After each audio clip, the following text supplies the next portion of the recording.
Let's start off on China. It's obviously one of the biggest markets for you guys and a key area of focus. You've talked already about how, in terms of framing the reasons why prices have been falling, the pricing mechanisms, the price wars. When do you see that improving? Yeah, good question, Heidi, and one we get a lot.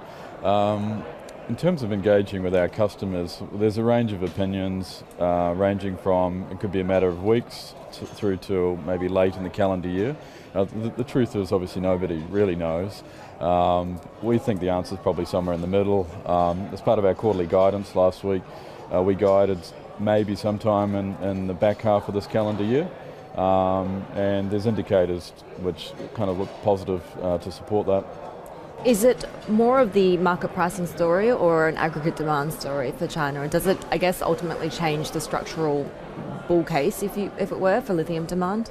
Sure, I think the long-term demand case looks really compelling, and consensus seems to support that. The world is converting to lithium and EVs, and plenty more lithium's required. I think that everyone's grappling with what this short-term price pullback, what's behind that and how long will it last. From our perspective, it has indicators to be more short-dated. What we're seeing in terms of raw demand is pretty solid outside of China, but we'll wait and see. There's quite a few factors influencing China's demand set, so we'll wait and watch and see how that plays out. In terms of the broader macro environment, obviously uncertainty over where the economic demand story goes, but also higher rates and potentially even higher rates still, and that's the environment that you're dealing with. Does that impact investment opportunities and decisions? For our business, the key investment decisions relate to getting on with our growth pathway, our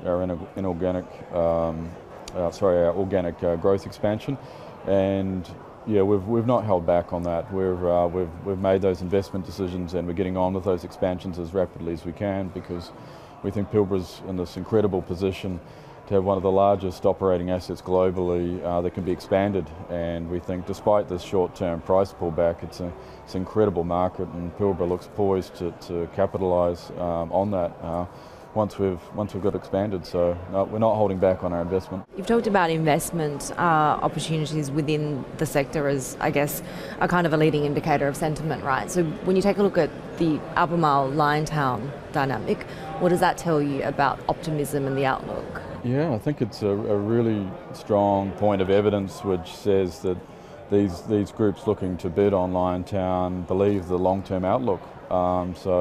Full credit to Albemarle, who are walking the talk. Their CEO has spoke to the necessity for all lithium projects to come online, and here he is. Well, they are voting with their money, so great to see, and I think it just underscores the support for the long-term proposition for lithium.